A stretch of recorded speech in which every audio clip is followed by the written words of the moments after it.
Assalamualaikum warahmatullahi wabarakatuh. Saya Dewi Arumsari, CGP Angkatan 9 Kabupaten Kendal. Berikut adalah aksi nyata modul 1.4 Diseminasi Budaya Positif. Selamat menyaksikan.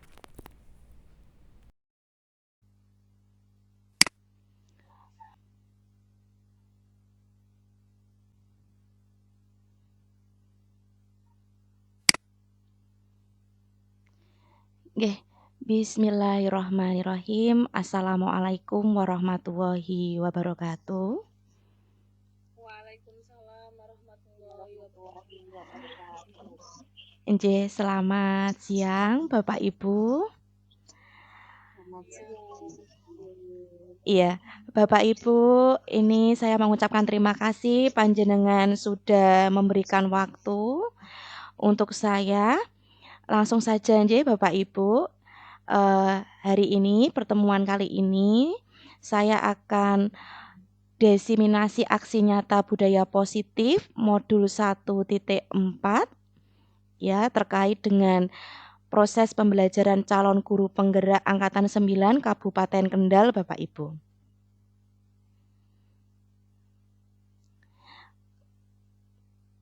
Perkenalkan, nama saya Dewi Arumsari, nggih, saya dari SMP Unggulan Pondok Modern Slamet Kendal. Dalam diseminasi kali ini, tujuan yang saya ingin capai kepada Bapak Ibu yaitu yang pertama, mengimplementasikan konsep-konsep inti dalam modul budaya positif di lingkungan kelas. Yang kedua, membagikan pemahaman dan pengalaman dalam menerapkannya kepada rekan-rekan sejawat.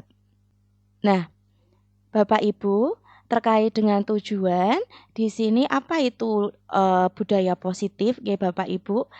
Di dalam diskusi ini nanti saya akan menjelaskan terkait dengan satu teori motivasi, hukuman dan penghargaan restitusi, yang kedua disiplin positif dan nilai-nilai kebajikan universal, yang ketiga kebutuhan dasar manusia keyakinan kelas, kemudian yang keempat restitusi 5 posisi kontrol, yang ke 5 keyakinan kelas, dan yang terakhir terkait dengan segitiga restitusi Bapak Ibu.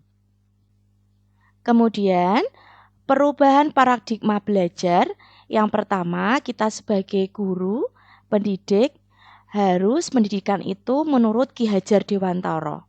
Kemudian yang kedua, guru sebagai pamong. Yang ketiga, pendidikan yang berpihak pada murid. Nah, perubahan paradigma tersebut adalah kita bisa mengimplementasikan pendidikan kita di dalam dasar dari Ki Hajar Dewantara Bapak Ibu.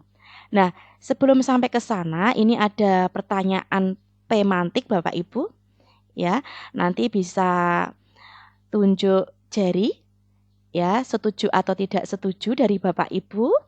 Yang pertama, pemberian hukuman dengan hal positif seperti membaca atau membersihkan halaman sekolah dapat meningkatkan disiplin anak. Silakan Bapak Ibu, ini setuju atau tidak setuju Bapak Ibu? Bisa angkat tangan.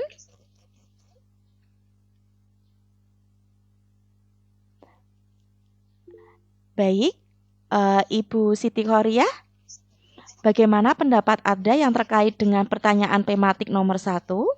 Saya tidak setuju dengan tindakan guru tersebut karena menurut saya itu akan merusak mental si anak. Iya. Sehingga menurut saya perlu pendekatan lain selain memojokkan dia di depan umum, di depan teman-temannya yang lain. Iya, terima kasih Bu Koir. Nanti kita bahas setelah pertanyaan yang kedua, nggih. Kemudian pertanyaan tematik yang kedua, terima kasih untuk Bu Siti Khoriah ya. Nomor 2, memberi penghargaan dapat meningkatkan motivasi belajar pada anak. Monggo, siapa? Ibu atau Bapak ini? Ya, silakan Bapak Salaf. Nggih, terima kasih Bu Dewi menanggapi atau menjawab pertanyaan tadi terkait memberi penghargaan dapat meningkatkan motivasi belajar si anak. Nah, menurut saya ya bisa bagus, bisa tidak. Ya bagusnya betul bisa memotivasi. Tetapi kalau keseringan anak itu diberi penghargaan, itu takutnya tidak bisa mengontrol diri sehingga menyebabkan anak itu bisa menjadi manja seperti itu Bu Dewi. Ya, berarti menurut Pak Salaf untuk pertanyaan yang kedua yaitu untuk meningkatkan motivasi belajar tidak harus dengan penghargaan nggih Bapak, tapi harus bisa mengontrol diri dia sendiri begitu ya Bapak ya. Baik, terima kasih Pak Salaf. Untuk pertanyaan 1 dan 2, tadi yang pertama sudah diberikan pendapat dari Bu Siti Korea dan pendapat yang kedua dari Bapak Salaf. Ini saya tidak bisa untuk membenarkan tidak setuju ataupun setuju Bapak Ibu.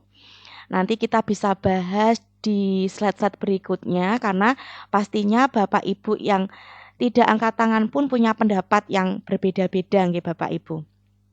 Nah, ini coba Bapak Ibu kita sama-sama kita bisa membayangkan karena kita di pertemuan tatap maya nggih Bapak Ibu. Ada jenengan, ada A dan B. Coba jenengan itu mempunyai sesuatu yang sangat berharga bagi diri panjenengan, baik itu berupa barang, prinsip, ya, ataupun sesuatu yang sangat berharga bagi Bapak Ibu. Nah, Bapak Ibu menggenggam itu dengan erat memakai kepalan tangannya Bapak Ibu. Nah, ketika sesuatu yang berharga itu mau diminta, itu Bapak Ibu boleh apa enggak? Coba bisa dituliskan di chat atau ada yang mau berpendapat? Silakan Bapak Ibu. Boleh diberikan di genggaman tangannya panjenengan atau masih tetap tertutup tangannya panjenengan enggak boleh diberikan ke yang lain.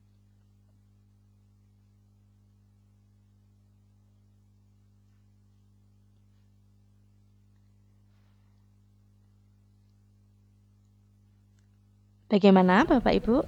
Iya, Bu Menurut Koir nggih. saya, ketika saya berusaha mengepalkan tangan, mempertahankan apa yang menurut saya berharga, karena saya tidak mau gitu. orang lain mengambilnya, karena itu menurut saya sangat berharga. Iya. Terima kasih Bu Koir. Ada yang lain?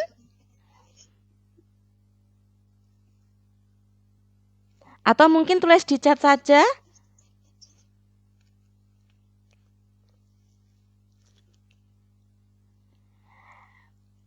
Baik Bapak Ibu, terkait dengan tangan yang digenggam, tadi adalah filosofi ataupun ilustrasi nggih Bapak Ibu nggih. Bahwa kalau tadi Bu Koir apa yang sesuatu yang ada pada diri Bu Koir itu tidak diberikan kepada orang lain karena itu sangat berharga. Nah, terkait dengan tadi genggaman tangan yang kita bahas bersama Bapak Ibu ini berkaitan dengan perubahan paradigma teori kontrol yang dari William Glasser Bapak Ibu. Yang pertama, ilusi guru dapat mengontrol murid. Yang kedua, ilusi bahwa kritik dan membuat orang merasa bersalah dapat menguatkan karakter. Kemudian yang ketiga, ilusi bahwa semua penguatan positif efektif itu dapat bermanfaat. Kemudian yang terakhir, ilusi bahwa orang dewasa memiliki hak untuk memaksa. Jadi tadi pun ketika punya saya, punya Bu Koir, punya Bapak Ibu, semuanya ada di sini ketika mempunyai prinsip atau sesuatu yang berharga itu yang bisa mengendalikan diri sendiri itu kita sendiri Bapak Ibu. Jadi tidak bisa dari orang lain. Ketika itu dari orang lain itu sifatnya hanya sementara Bapak Ibu. Nah, di sini ada stimulus respon dan teori kontrol Bapak Ibu. Antara respon dengan teori kontrol itu berbeda Bapak Ibu. Semisal ini di sini ya. Kita mencoba mengubah orang agar berpandangan sama dengan kita. Kita tuh berpikir seperti itu, stimulus kita. Tetapi seharusnya teori kontrol pada diri kita itu kita berusaha memahami pandangan orang lain tentang dunia. Kemudian perilaku buruk dilihat sebagai suatu kesalahan. Teori kontrolnya kita yaitu semua perilaku memiliki tujuan. Kemudian stimulus responnya orang lain bisa mengontrol saya. Ya, hanya Anda yang bisa mengontrol diri Anda. Kemudian, saya bisa mengontrol orang lain. Anda tidak bisa mengontrol orang lain. Kemudian, pemaksaan ada pada saat bujukan gagal. Kolaborasi dan konsekuensi menciptakan pilihan-pilihan baru. Kemudian, stimulus responnya, model berpikir menang atau kalah. Teori kontrolnya harusnya kita bisa model berpikir menang-menangan begitu Bapak Ibu ya. Ketika sudah ada kontrol pada diri sendiri ini kita masuk di dalam disiplin Bapak Ibu. Ya. Nah, disiplin berasal dari bahasa Latin yaitu disiplina yang artinya belajar. Nah, disiplin diri membuat orang menggali potensinya menuju sebuah tujuan apa yang dihargai. Namun dalam budaya kita, disiplin makna katanya yaitu berubah menjadi sesuatu yang dilakukan seseorang pada orang lain untuk mendapatkan kepatuhan. Kecenderungan umum adalah menghubungkan kata disiplin dengan ketidaknyamanan, bukan dengan apa yang kita hargai atau pencapaian suatu tujuan mulia. Nah, disiplin ini butuh yang namanya ada motivasi Bapak Ibu. Nah, tadi ada penghargaan, ada hukuman, kemudian yang paling tinggi itu ada kesepakatan, kemudian ada restitusi. Nah, di sini manusia butuh motivasi manusia. Yang pertama, motivasi manusia itu dari eksternal dan internal.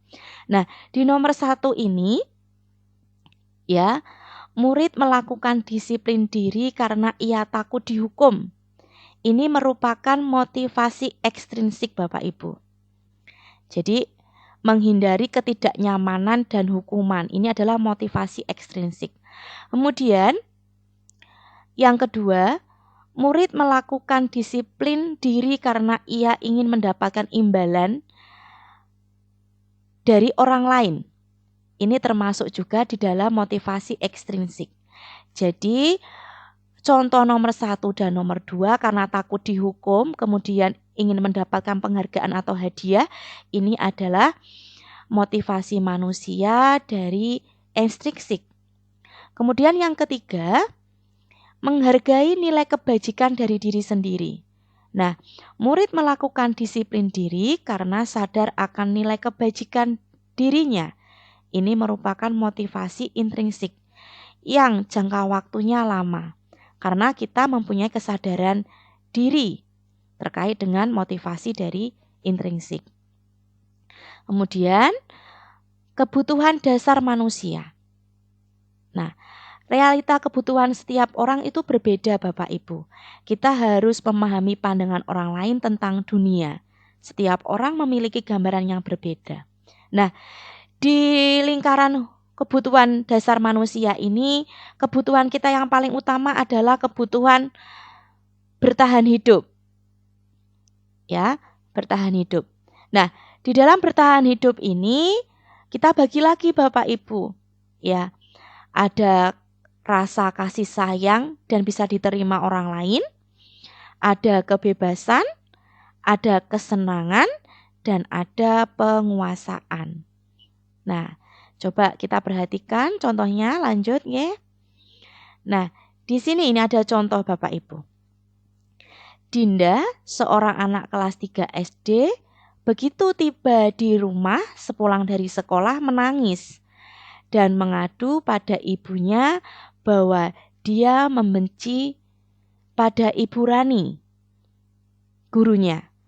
Menurut Anda, kebutuhan apa yang berusaha dipenuhi oleh Dinda jika jawabannya seperti ini? Nah, di kolom sebelah kanan ini ada jawaban dari Dinda beberapa kalimat Bapak Ibu. Nanti yang mau tunjuk jari silakan. Saya minta bisa menuliskan di chat jawabannya nggih Bapak Ibu nggih biar kita ada interaksinya ya. Nah, coba ini yang pertama. Ibu guru bilang, aku tidak boleh bersenandung sewaktu mengerjakan tugas. Katanya kelas harus tenang, tidak ada suara, katanya nggak seru jadinya. Nah, ini berarti dia di kebutuhan dasar manusia untuk Dinda apa ini Bapak Ibu? Apakah kasih sayang? Apakah kebebasan? Oh, baik, ini ada yang tunjuk tangan. Silakan Bu Isna. Saya mencoba menjawab ya Bu. Ya, Bu Isna silakan. Ibu guru bilang, aku tidak boleh bersenandung sewaktu mengerjakan tugas. Katanya kelas harus tenang, tidak ada suara. Baik, Bu Isna. Kalau yang nomor 2 sama nomor 3 Bu Isna, sekalian ya Bu Isna ya. Nanti kita lihat kunci jawabannya di setelah slide-nya. Ibu guru tidak menyapaku hari ini, padahal aku pakai jepit rambut baru. Aku bosen, masa belajarnya cuma gitu-gitu aja, dengerin ibu Ya. guru aja.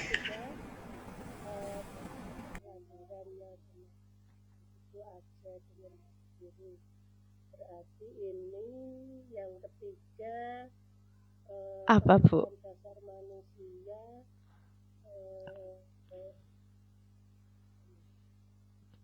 kesenangan. Oke.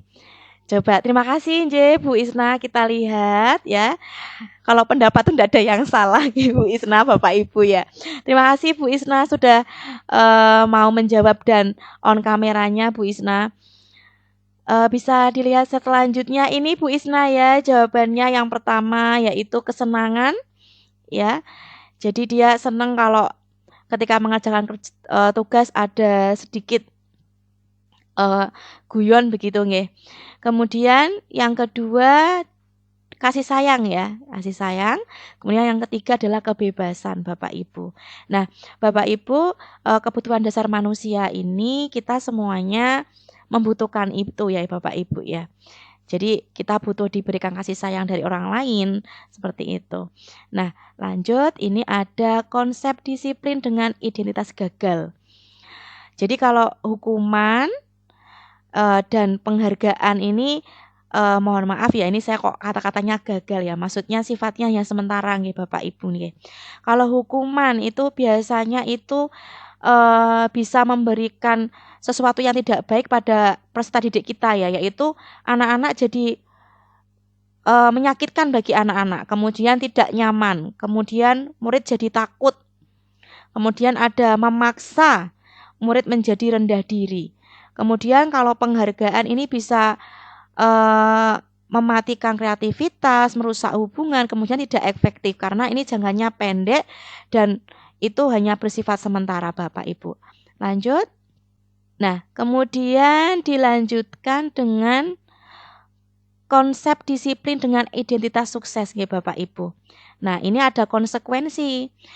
Konsekuensi ini dibahas bersama dengan murid adanya kesepakatan Bapak Ibu.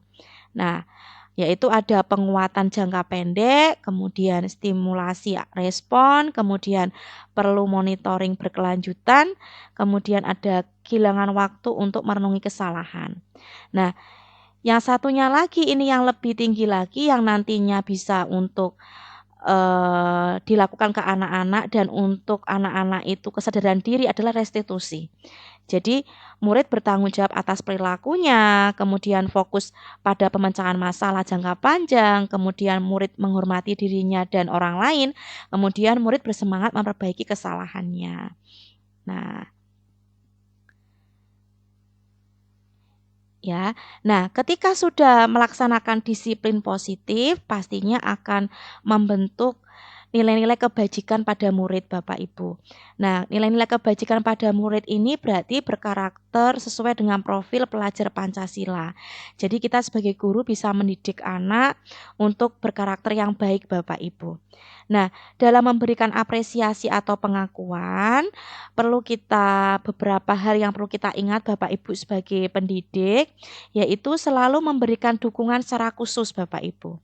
Nah, ini kita ada pendekatan kolaborasi dengan murid secara efektif, efisien, dan berkelanjutan. Kemudian beri pengakuan secara pribadi. Kemudian ada beri pengakuan kepada semua murid. Kemudian beri pengakuan secara konsisten. Kemudian fokus pada proses.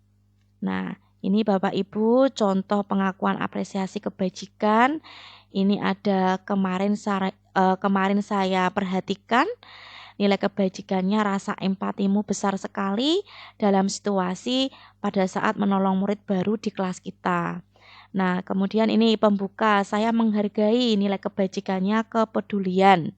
Berarti situasinya pada saat murid membantu teman-teman di tugas kelompok, kemudian mengucapkan terima kasih, berarti ada rasa nilai kebajikannya, rasa tanggung jawab dalam situasi pada saat kamu memungut kertas-kertas yang berserakan di lantai. Nah, lanjut. Nah, ini contoh siswa yang tidak mengerjakan tugas Bapak Ibu yang terkait tadi hukuman, konsekuensi, kemudian restitusi nggih Bapak Ibu. Nah, ini terkait dengan hukuman, guru menghukum siswa tersebut dengan berdiri di depan kelas, ya. Jadi konsekuensinya ada guru memberikan konsekuensi untuk mengerjakan tugas selama istirahat dan pulang sekolah. Ini sudah ada kesepakatan. Kemudian ada restitusi.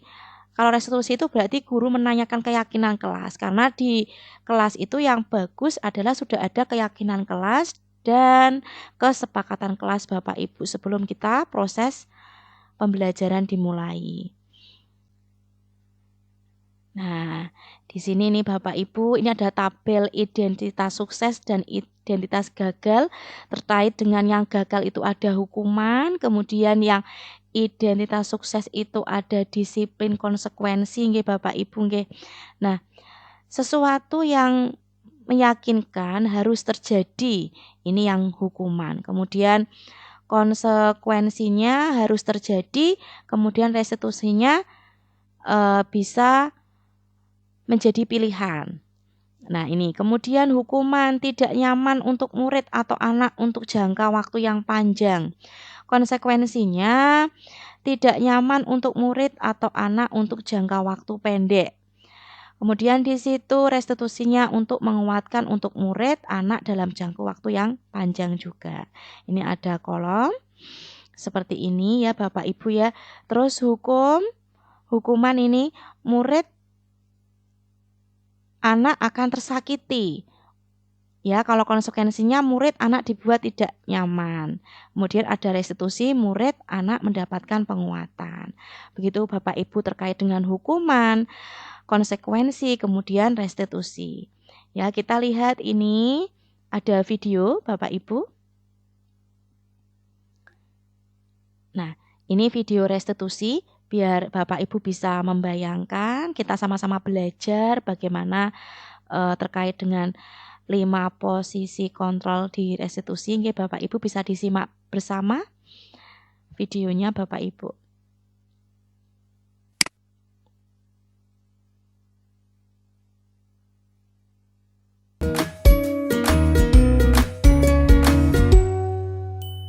Salam bahagia Ibu dan Bapak guru hebat. Dalam penerapan disiplin positif restitusi, salah satu program yang dikembangkan adalah 5 posisi kontrol. 5 posisi kontrol dalam restitusi adalah proses perjalanan seorang pendidik agar dapat mengenali dirinya. Pada video kali ini, kita akan membahas tentang 5 posisi kontrol yang dikembangkan oleh Diane Gosson dan contoh penerapannya.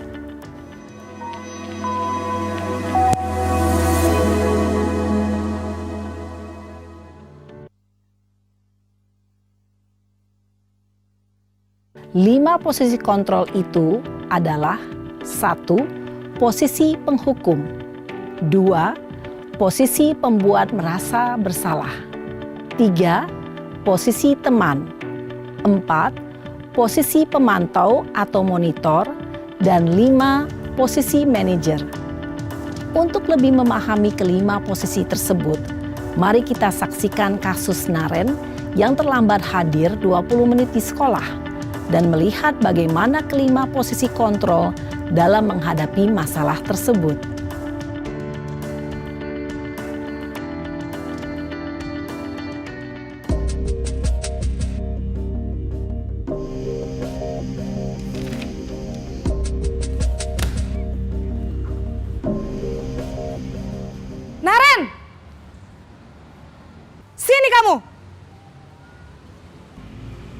Selamat pagi, Bu.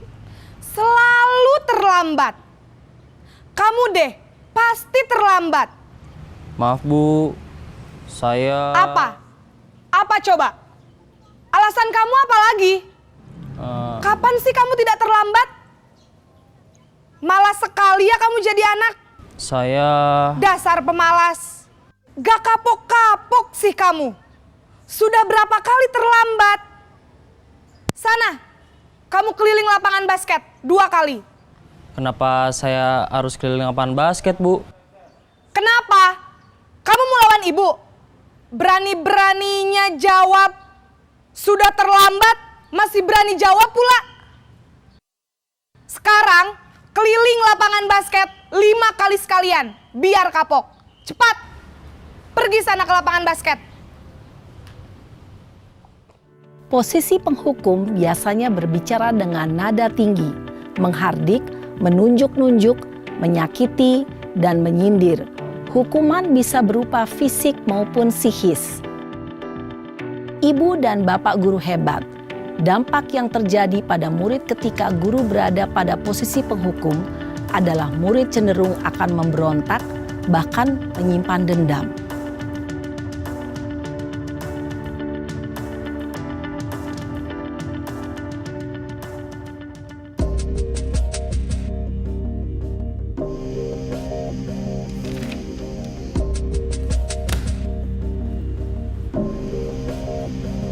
Naren!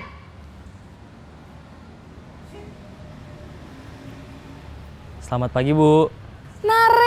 Naren. Kamu kenapa terlambat lagi, nak? Ya Tuhan, Naren. Kamu senang ya bikin ibu susah ya? Kalau kamu terlambat lagi, nanti ibu yang ditegur bapak kepala sekolah, nak.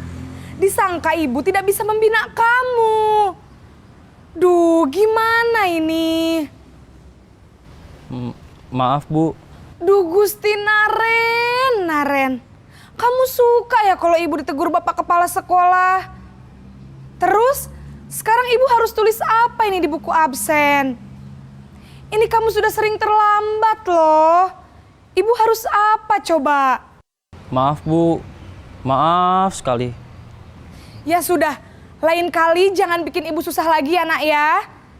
Ibu tidak akan kuat lagi kalau kamu begini terus. Bisa jantungan kalau ibu ditegur bapak kepala sekolah. Sana cepat ke kelas. Maaf ya, Bu. Maaf sekali. Posisi pembuat rasa bersalah berbicara dengan nada tenang, cenderung lembut. Namun kata-kata yang diutarakan membuat murid merasa menjadi orang yang gagal. Memandang buruk dirinya sendiri, merasa tidak berharga, dan tidak sanggup membahagiakan orang lain. Ketika guru mengambil posisi pembuat rasa bersalah, murid akan menganggap dirinya yang bersalah dan ia akan menyimpan emosi negatif tersebut di dalam dirinya.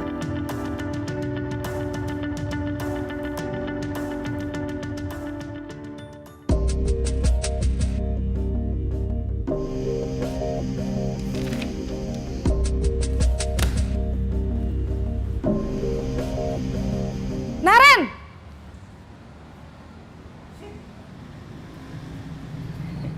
Selamat pagi, Bu. Wah, sudah jam berapa ini, nak? Terlambat lagi ya, sayang. Iya, Bu. Habis ibu saya lupa bangunkan saya, Bu. Kamu malah menyalahkan ibu kamu. Kamu bukannya anak yang larinya paling kenceng. Kok terlambat sih? Iya, Bu. Saya memang terlambat bangun tadi. Jadi, biarpun saya lari kencang, tetap gak kekejar, Bu. Ya sudah sana, nanti lain kali larinya lebih kenceng lagi ya. Biar gak terlambat lagi. Bikin seneng ibu, demi ibu. Bisa kan? Bisa lah, Bu. Ya sudah sana masuk kelas. Ibu beresin urusan absen kamu. Kamu ini ada-ada saja. Dalam posisi teman, guru berbicara dengan nada suara ramah, akrab, cenderung bersenda gurau untuk menjaga suasana tetap santai. Murid akan merasa senang, aman, dan akrab dengan guru. Identitas yang tercipta adalah identitas sukses atau berhasil. Namun, perlu diingat, karena ini masih dorongan eksternal, maka ada faktor ketergantungan dari murid kepada orang tertentu. Di sini, guru absennya, sehingga di lain waktu, murid bisa berperilaku baik, namun hanya kepada orang-orang tertentu saja.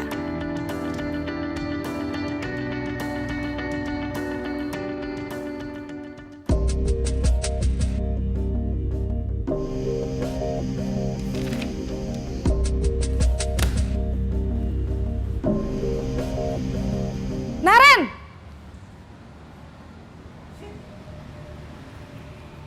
Selamat pagi, Bu. Naren, apa peraturan sekolah kita tentang jam berapa kita harus masuk sekolah, nak?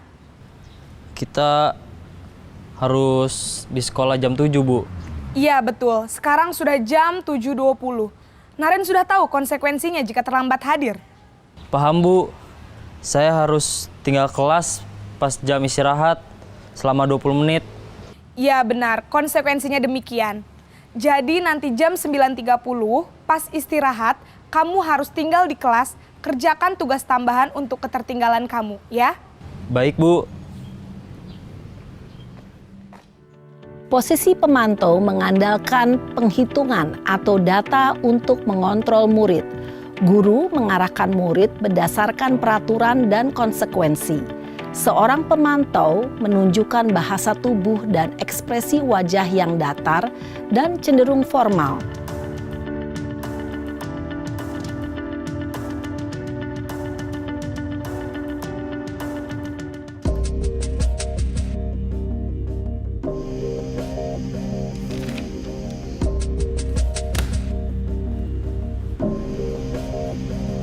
Naren!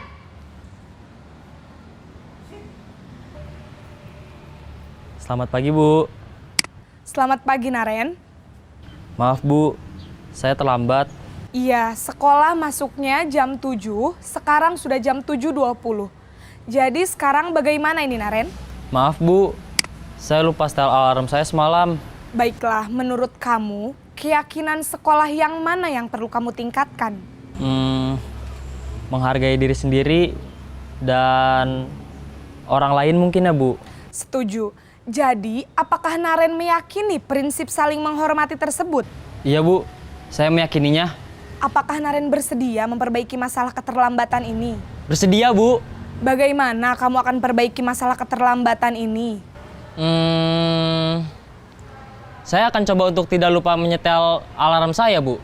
Baik, kalau Naren lupa menyetel alarm di rumah, ada orang yang kira-kira bisa bantu mengingatkan tidak? Ada, Bu. Kakak saya, Kak Ema. Ada lagi selain Kak Ema? Selain Kak Ema, ada ibu saya. Baik, jadi yang mengingatkan Naren adalah Kak Ema dan ibu kamu ya? Kira-kira akan mulai setel alarm kapan nih, Naren? Setelah pulang sekolah, akan segera saya lakukan. Baik, jadi Naren akan setel alarm untuk bangun besok pagi dan akan diingatkan oleh kakak dan ibunda Naren ya. Ada lagi yang mungkin perlu dilakukan, Naren? Agar tidak terlambat bangun lagi. Tidak ada, Bu. Baik, Naren. Terima kasih untuk kerjasama kamu. Sekarang kamu perlu kembali ke kelas untuk belajar. Baik, Bu. Terima kasih. Posisi manajer adalah posisi kontrol yang disarankan untuk membimbing murid memiliki sikap disiplin yang positif, yaitu murid yang mandiri, bertanggung jawab, dan dapat memecahkan masalah. Tujuan dari posisi ini adalah agar murid dapat berefleksi atas tindakannya. Guru akan dengan tulus memberikan pertanyaan-pertanyaan bermakna, sehingga membuat murid dapat belajar dari kesalahannya dan mencari sebuah solusi untuk menyelesaikannya. Ibu dan Bapak guru hebat, setelah mengamati adegan kelima posisi kontrol tadi, kira-kira posisi mana yang paling ideal? Posisi mana yang dapat menunjang motivasi intrinsik murid? Ya, tentu posisi manajer. Posisi ini memang posisi ideal yang ingin dituju setiap pendidik. Pada posisi inilah, guru dapat menerapkan disiplin positif yang berpihak pada murid, yang memerdekakan murid. Perjalanan seorang pendidik tentunya tidak mudah untuk sampai pada posisi seorang manajer. Namun, tujuan kita pasti, yaitu menciptakan murid-murid yang mandiri, merdeka, dan bertanggung jawab. Semoga penggambaran 5 posisi kontrol yang telah diperlihatkan ini dapat menjadi ajang refleksi bagi kita semua, agar dapat terus mengasah dan menerapkan disiplin positif yang memerdekakan murid. Mari terus berlatih dan bersemangat. Selamat menerapkan. Salam dan bahagia, Ibu dan Bapak Guru hebat.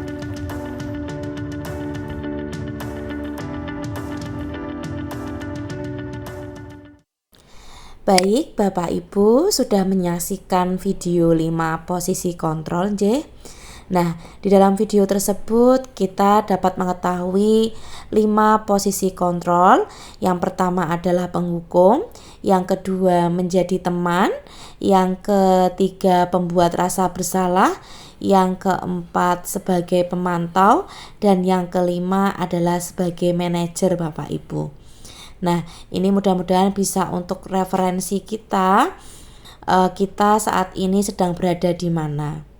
Baik, Bapak Ibu guru hebat, ini ada contoh kasus siswa terlambat ke sekolah Bapak Ibu. Ketika menjadi penghukum, kamu melanggar aturan, silakan lari keliling lapangan 3 kali. Nah, ini ketika menjadi penghukum itu Bapak Ibu guru langsung saja memberikan hukuman kepada anak-anak J. Kemudian sebagai pembuat rasa bersalah, berapa kali Bu Guru harus mengingatkan? Bu Guru kecewa sama kamu. Jadi ketika pembuat rasa bersalah ini lebih halus ya Bapak Ibu ya. Kemudian sebagai teman, ayolah jangan terlambat lagi, buat Bu Guru bangga sama kamu. Nah, di sini juga lebih kita bisa lebih bersahabat dengan anak-anak Bapak Ibu. Kemudian sebagai pemantau, kamu sudah melanggar tata tertib. Apa konsekuensinya? Nah, di sini anak-anak bisa berpikir bagaimana dia harus bersikap Bapak Ibu. Kemudian sebagai manajer, mengapa kamu terlambat? Apakah kamu tahu kesalahanmu? Bagaimana kamu memperbaiki kesalahan ini? Iya, selanjutnya keyakinan kelas Bapak Ibu. Mengapa tidak peraturan saja? Mengapa harus keyakinan kelas? Nah, mengapa kita memiliki peraturan harus menggunakan helm bila mengendarai kendaraan roda 2? Mengapa kita memiliki peraturan 3M, menggunakan masker, mencuci tangan, dan menjaga jarak 1,5 meter? Kemudian, mengapa kita memiliki peraturan harus datang tepat waktu pada saat mengikuti pelatihan? Nah, di sini pastinya adalah untuk keselamatan Bapak Ibu Jadi tujuan yang pertama adalah untuk keselamatan, baru terkait dengan aturan Nah, Bapak Ibu, ini ada diagram lingkaran ya terkait dengan keyakinan positif. Ini yang paling tengah itu ada peraturan kelas, kemudian di atasnya ada keyakinan kelas, kemudian ada lingkungan positif, dan kemudian akhirnya menciptakan budaya yang positif Bapak Ibu. Jadi keyakinan kelas ini dibuat bersama-sama dengan murid, guru, sehingga menciptakan kesepakatan kelas. Nah, kesepakatan kelas ini nanti akan menciptakan lingkungan yang positif, budaya positif, sehingga menjadi pembiasaan untuk anak. Nah, ini Bapak Ibu foto kegiatan langkah-langkah menciptakan keyakinan kelas. Kita bisa membagi kertas kecil-kecil Bapak Ibu. Anak-anak diminta untuk menuliskan ide keyakinan kelas mereka masing-masing. Kemudian kita minta untuk menempelkan di papan tulis. Kemudian kita bahas bersama, membaca bersama satu-satu. Kemudian kita simpulkan Bapak Ibu, keyakinan kelas apa yang akan mereka laksanakan berdasarkan kesepakatan kelas.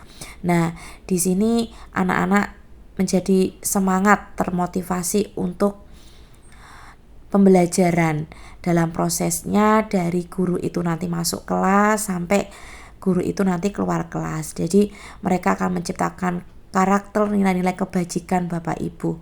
Iya, selanjutnya Bapak Ibu ada segitiga restitusi. Segitiga restitusi ini bertujuan untuk menstabilkan identitas, validasi kesalahan, dan menanyakan keyakinan Bapak Ibu. Nah, di sini ada gambar segitiga restitusi Bapak Ibu, ya. Di tengah ini ada segitiga restitusi, menstabilkan identitas, validasi kebutuhan, dan menanyakan keyakinan. Nah, di sini ada kalimatnya, yaitu kamu tentu punya alasan mengapa melakukan itu. Kemudian yang kedua, adakah cara yang lebih efektif untuk mendapatkan apa yang kamu butuhkan? Yang ketiga, setiap orang pasti pernah melakukan kesalahan. Yang keempat, kamu bukan satu-satunya yang pernah melakukan ini. Yang kelima, kamu ingin menjadi orang yang seperti apa? Kemudian yang terakhir, nilai-nilai apa yang telah kita sepakati. Jadi segitiga restitusi ini sebagai menstabilkan identitas masalah Bapak Ibu. Jadi kita ketika ada permasalahan anak, ya, kita bisa menggunakan segitiga restitusi ini sehingga semua permasalahan bisa kita atasi dengan kita tidak perlu marah, ya. Anak pun jadi tidak tersakiti dengan kata-kata kita Bapak Ibu. Dengan segitiga restitusi ini kita bisa memposisikan kontrol kita Bapak Ibu. Terutama kita bisa menjadi manajer bagi anak-anak.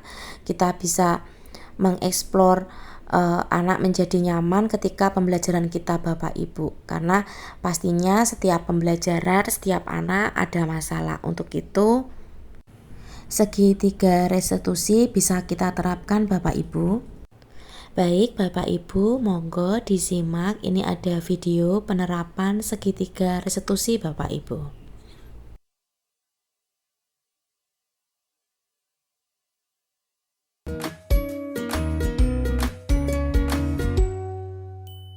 Salam dan bahagia Ibu dan Bapak guru hebat. Pada video kali ini kita akan membahas tentang salah satu program disiplin positif yang diterapkan di lingkungan sekolah yang dikenal dengan nama restitusi.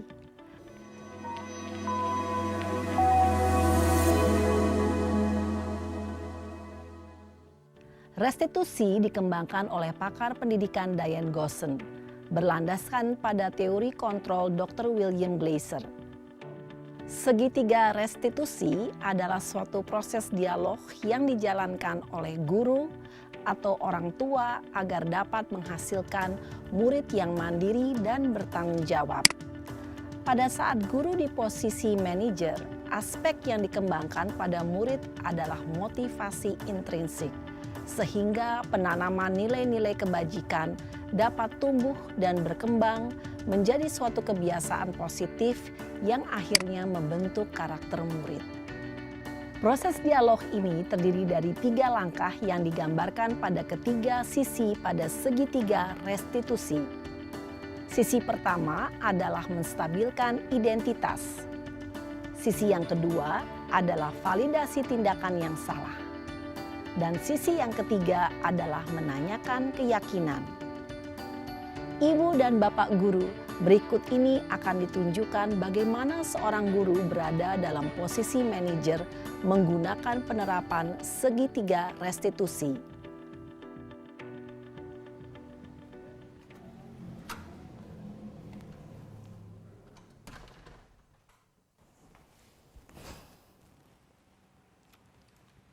Siang Sarah. Siang Pak. Sudah lama nggak ketemu Sarah. Kenapa hari ini ada di sini? Kesel Pak, kesel banget. Masa aku dikatain tukang fitnah Pak? Ya aku marah lah. Aku balik ngatain Eka di depan kelas. Kesel banget. Oh begitu. Ya pasti kamu marah dan kesal. Bapak juga akan marah apabila ada yang menuduh Bapak seperti itu. Kemudian pada saat itu kamu mau melakukan apa? Ya saya langsung ngatain Eka lah Pak. Kesel banget. Saya bentak-bentak dia depan teman-teman lain. Oh begitu. Pasti kamu melakukan seperti itu karena suatu alasan tertentu bukan? Iyalah, masa saya diam saja Pak? Ya saya bela diri lah. Masa saya dituduh tukang fitnah? Ya wajarlah. Mempertahankan harga diri itu sesuatu yang penting buat kamu. Untung kamu tidak bertindak lebih gegabah lagi. Hanya membentak-bentak. Iya Pak. Untung saya masih bersabar dan hanya membentak saja. Sudah gemes padahal. Saya pasti bela diri lah. Ya pasti ya. Tapi kamu memilih untuk tetap bertahan dan bersabar. Kamu memilih untuk tidak berbuat lebih parah lagi bukan? Iya. Nah, sekarang coba kita lihat lagi. Tindakan kamu yang bentak-bentak Eka di kelas. Tindakan kamu itu kira-kira sesuai dengan keyakinan kelas atau prinsip kamu tidak? Enggak lah Pak. Capek Pak jadi pemarah. Jadi keyakinan atau prinsip mana yang kurang sesuai dengan keinginan kamu? Ya, saya sebenarnya sangat menghargai orang lain. Mungkin saat itu saya menjadi emosi, jadi tidak menunjukkan sikap itu. Kamu meyakini tidak? Menghargai orang lain itu penting buat kamu. Yakinlah Pak. Iya, setuju. Kita harus saling menghargai. Namun, ada juga keyakinan yang kita sepakati yang perlu kita jalankan apabila kita sedang marah, bukan? Ya, saya bisa lebih proaktif, mulai dengan diri sendiri. Saya bisa jadi lebih bersabar, mengambil waktu jeda untuk berpikir mau apa selanjutnya. Kira-kira kamu bersedia memperbaiki masalah ini tidak? Bersedia, Pak. Kalau kamu memperbaiki masalah ini, kamu akan menjadi orang seperti apa? Saya akan menjadi orang yang bertanggung jawab kali ya, Pak. Dan senantiasa proaktif. Iya, menurut kamu bagaimana rasanya menjadi orang seperti itu? Ya nyaman lah, bangga bisa bersabar dan menahan diri. Baiklah kalau begitu. Yuk kita pikirkan bagaimana memperbaiki masalah ini.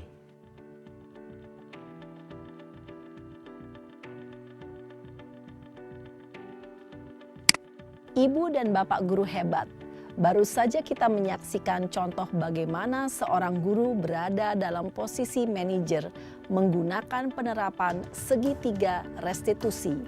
Mari kita bahas satu persatu. Pada sisi pertama, menstabilkan identitas berdasarkan pada prinsip bahwa membuat kesalahan adalah bagian dari proses pembelajaran. Sisi pertama dari segitiga ini berperan menggeser identitas murid dari identitas gagal ke identitas sukses. Murid yang sedang bertingkah laku yang tidak pantas atau menarik diri saat itu sedang mengalami identitas gagal. Bila kita mengkritiknya, maka posisinya tidak akan berubah. Kita bisa mengajukan pernyataan-pernyataan ini. 1. Membuat kesalahan sesuatu yang wajar. 2. Manusia tidak ada yang sempurna. 3. Kita bisa memperbaiki masalah ini. 4. Saya tidak menanyakan kesalahannya. Saya lebih fokus bagaimana memperbaiki masalah ini.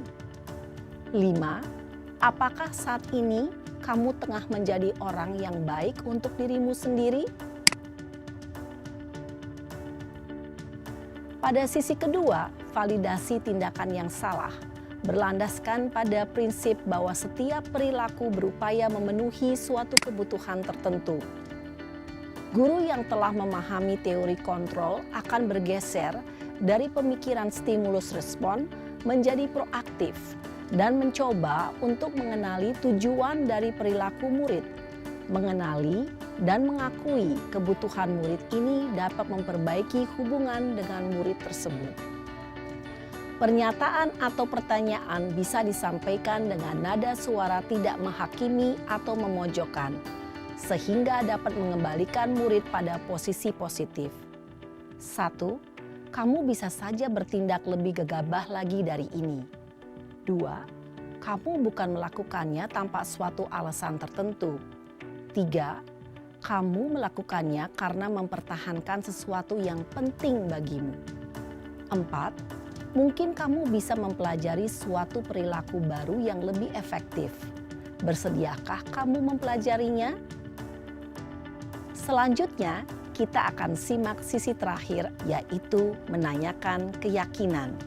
Teori kontrol menyatakan bahwa pada dasarnya kita termotivasi secara intrinsik.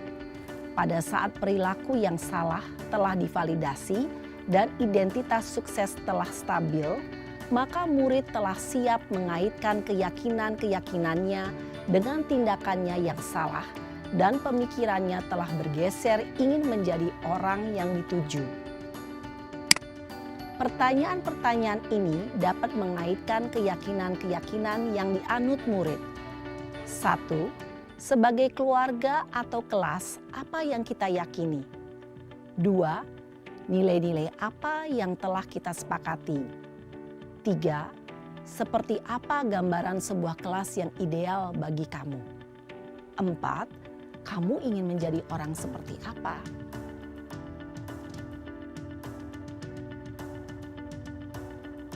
Dalam menerapkan segitiga restitusi, perlu diperhatikan beberapa hal, yaitu 1. Perilaku yang salah perlu dikaitkan dengan nilai-nilai atau keyakinan-keyakinan yang telah disepakati atau dituju.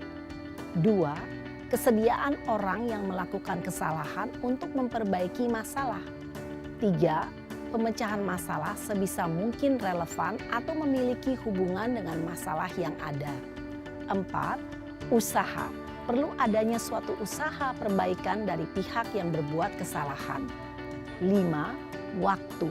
Perlu didedikasikan waktu dari pihak yang berbuat kesalahan. Tanyakan kapan akan mulai diberlakukan usaha untuk memperbaiki masalah. Dengan memahami struktur penerapan segitiga restitusi, diharapkan guru dapat menerapkan posisinya sebagai manajer dengan mengajukan pertanyaan-pertanyaan bermakna yang dapat membuat murid menjadi lebih percaya diri, bertanggung jawab, dan mandiri. Nah, Ibu Bapak Guru perlu tidaknya mengikuti ketiga tahapan dalam segitiga restitusi bergantung pada ringan beratnya suatu permasalahan. Misalnya, bila permasalahan tersebut ringan, maka tidak perlu dijalankan secara berurutan. Bahkan bisa semudah menanyakan apa keyakinan yang kita sepakati. Dengan menjalankan segitiga restitusi, dengan mengajukan pertanyaan-pertanyaan bermakna, diharapkan murid menjadi lebih kuat secara pribadi, dapat membuka wawasan murid agar dapat menyelesaikan permasalahannya sendiri, semakin percaya diri, mandiri, dan merdeka. Salam dan bahagia, Ibu Bapak Guru hebat.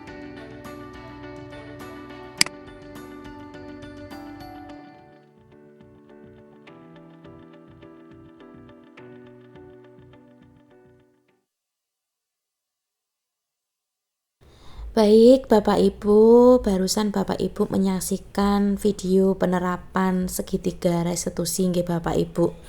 Kita tadi sudah belajar berdiskusi bersama terkait dengan budaya positif, yang di sini ada teori motivasi, hukuman, penghargaan, kemudian disiplin positif, ada nilai-nilai kebajikan universal, kemudian kebutuhan dasar manusia, keyakinan kelas, kemudian ada restitusi, 5 posisi kontrol nggih Bapak Ibu. Nah, kita ini setelah kita belajar bersama, kita bisa merefleksi Bapak Ibu ya. Nah, coba ini Bapak Ibu kita refleksi bersama ya. Yang pertama, hal baru apa saja yang mengubah paradigma saya setelah mengikuti sesi ini Bapak Ibu. Kemudian yang kedua, perasaan apa yang muncul selama mengikuti sesi ini Bapak Ibu. Ya, minta tolong Bapak Ibu, siapa yang ingin angkat tangan bisa memberikan pendapatnya, atau yang sedang off cam bisa menuliskan di kolom komentar Bapak Ibu nggih. Ayo silakan, monggo bisa angkat tangan untuk memberikan pendapatnya. Ya, Pak Nas di mana nggih Pak Nas nggih?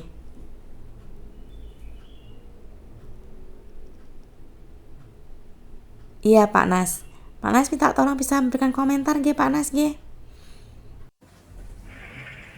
Assalamualaikum warahmatullahi wabarakatuh. Terima kasih Bu Dewi atas waktu yang diberikan kepada saya untuk memberikan refleksi hal-hal baru apa saja yang mengubah paradigma saya setelah mengikuti sesi ini. Yang jelas ada paradigma yang memang harus saya rubah, yaitu terkait dengan penanganan masalah yang terjadi pada anak. Kalau selama ini kita melakukan penanganan terhadap masalah anak itu lebih menggunakan pada istilah hukuman dan penghargaan. Tapi setelah kita mengikuti apa yang dilakukan oleh Bu Dewi, sehingga kita tahu bahwa penanganan masalah anak itu seharusnya dilakukan melalui segitiga restitusi. Di mana dalam segitiga restitusi ini seorang guru harus melakukan 3 hal. Yang pertama adalah menstabilkan identitas, yang kedua adalah memvalidasi tindakan yang salah, dan yang ketiga adalah menanyakan keyakinan. Nah, dalam penanganan masalah yang menggunakan segitiga restitusi ini, guru tidak boleh lagi menggunakan paradigma hukuman, paradigma konsekuensi ataupun yang lain, atau menggunakan posisi kontrol baik sebagai penghukum, pembuat merasa bersalah, para pemantau, tapi diharapkan guru harus bisa menjadi seorang manajer, di mana seorang manajer itu harus mampu membangkitkan motivasi intrinsik yang ada pada anak. Artinya jangan sampai hukuman atau penghargaan itu menjadi menjadi andalan kita, tetapi kita harus melakukannya dengan segitiga restitusi, dengan menumbuhkan kesadaran pada anak. Yang kedua, perasaan apa yang muncul setelah mengikuti sesi ini? Yang jelas perasaan saya sangat senang sekali Bu, karena bisa berbagi kepada teman-teman, bisa membantu teman-teman, bisa banyak belajar kembali terhadap apa yang dinamakan budaya positif. Kemarin saya sudah diseminasi, tapi ini kita membantu teman. Artinya apa? Bagi kami adalah sukses saya adalah sukses bersama, artinya sukses juga buat teman-teman, sukses juga buat Bapak Ibu guru dalam menjalani tugas-tugas kita sebagai CGP melalui pendidikan guru penggerak ini. Nah, jadi sekali lagi perasaan yang ada pada diri saya adalah perasaan yang sangat senang sekali, sangat luar biasa sekali, karena saya harus atau bisa berbagi bersama dengan teman-teman yang lain. Begitu Bu Dewi apa yang bisa saya sampaikan. Mungkin perlu saya tutup dengan pantun yang akan saya kirimkan. Kopi hitam rasanya pahit, kalau pengen manis pandanglah saya. Kalau berbagi saja pelit, bagaimana kita bisa bahagia. Demikian Bu Dewi apa yang bisa saya sampaikan, mudah-mudahan bermanfaat buat kita semua, khususnya buat Bu Dewi. Tetap semangat, jaga perasaan untuk tetap bahagia. Terima kasih. Wassalamualaikum warahmatullahi wabarakatuh. Iya, terima kasih Pak Nas atas komentarnya terkait dengan refleksi. Yang pertama yaitu hal baru apa saja yang mengubah paradigma saya setelah mengikuti sesi ini. Kemudian yang kedua, perasaan apa yang muncul selama mengikuti sesi ini. Semoga bermanfaat untuk kita semuanya ya Pak Nas. Ada yang mau komentar lagi? Bu Dwi nopo nggih? Oh iya, Bu Dwi sudah komen ya ini di komentar ya. Saya bacakan komentar dari Bu Dwi ya. Ini hal yang mengubah paradigma saya adalah segitiga restitusi dan posisi kontrol. Senang sekali mengikuti kegiatan ini Bu Dewi, semakin menambah wawasan saya tentang budaya positif. Kemudian komentar dari Bu Isna Mulyani, hal baru yang mengubah paradigma saya setelah mengikuti sesi ini, ternyata penghargaan mempunyai kesamaan dengan hukuman. Dan ternyata kalau penghargaan sering digunakan pada murid, maka akan menurunkan kualitas murid. Saya merasa senang karena menambah wawasan baru saya tentang menangani kasus-kasus anak di sekolah. Baik Bapak Ibu, terima kasih sekali ya panjenengan sudah meluangkan waktu untuk saya di diseminasi aksi nyata 1.4 Nggih. Semoga bisa bermanfaat untuk kita semuanya.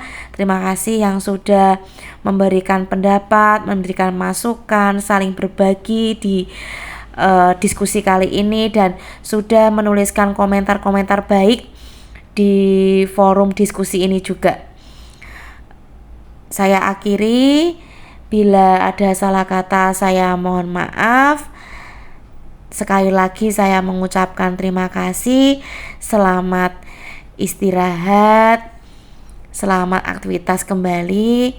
Saya akhiri, wassalamualaikum warahmatullahi wabarakatuh. Iya, terima kasih semuanya. Kita bisa foto bersama Bapak Ibu ya.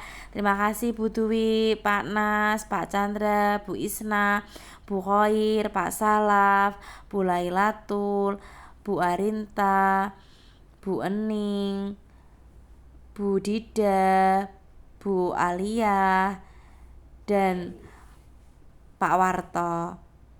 Terima kasih semuanya. Kita foto dulu ya, saya foto dulu, dadah. Assalamualaikum.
Buat keyakinan kelas yang nanti kamu akan lakukan. Semangat anak-anak, bestinya Ibu.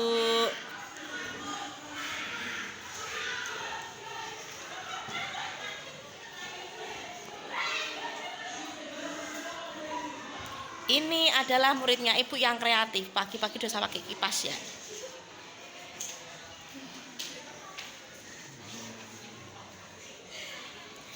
Bagi yang sudah, Ibu minta tolong nanti bisa ditempel di depan di papan tulis, guys.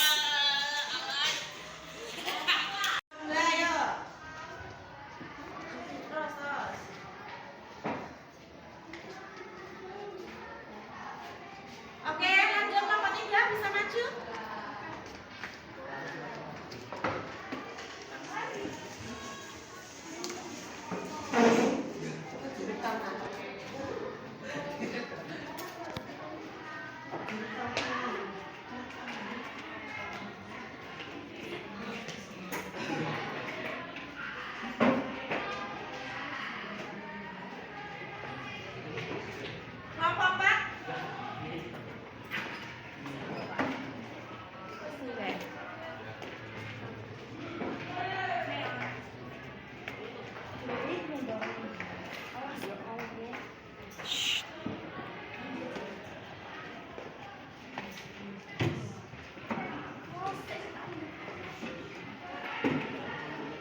Baik,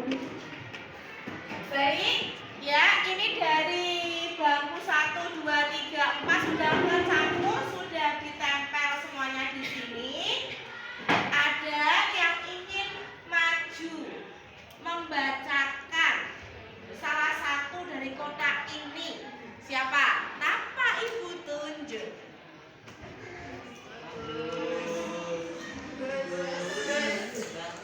Suai? Yo, Suai.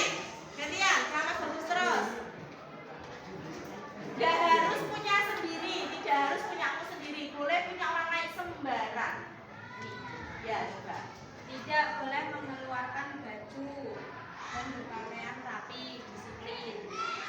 Ya, itu aja. Oke, tidak boleh mengeluarkan baju, berpakaian rapi atau disiplin. Coba kita benahi bersama kalimatnya terkait dengan seragam baju. Apa? Memakai seragam sesuai dengan jadwal. Gitu ya. Kita tulis ya. Setuju ya? Tulis sesuai. Yuk, sini nomor 1. Yuk, sesuai tulis. Memakai apa? Seragam sesuai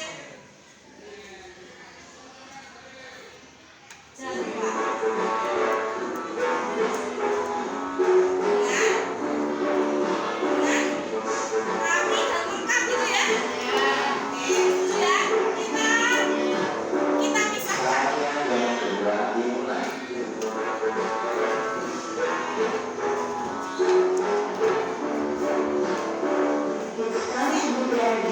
Terima kasih Mas. Lanjut, siapa? Yang ada lagi? Yuk, ya. Sembarang nggak harus punya sendiri ya. Boleh punya orang lain. Coba baca. Harus piket kelas sesuai jadwalnya, tidak boleh saling bullying, wajib kas, tidak boleh nunggak, tidak boleh bawa senjata tajam, tidak boleh ada ulangan harian berbakal. Oke. Kita ambil yang paling atas ya. Ya, Mbak ya. Harus piket kelas sesuai jadwalnya. Berarti ini apa? Piket. Piket. Bahasa yang lebih satu untuk yang non kelas, kesepakatan kamu gimana? Peduli terhadap kebersihan kelas dan lingkungan sekolah. Yuk, tulis. Peduli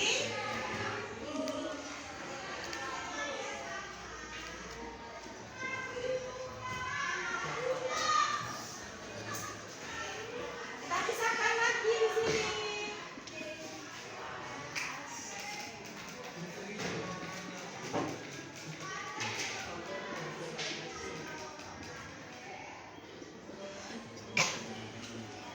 Baik.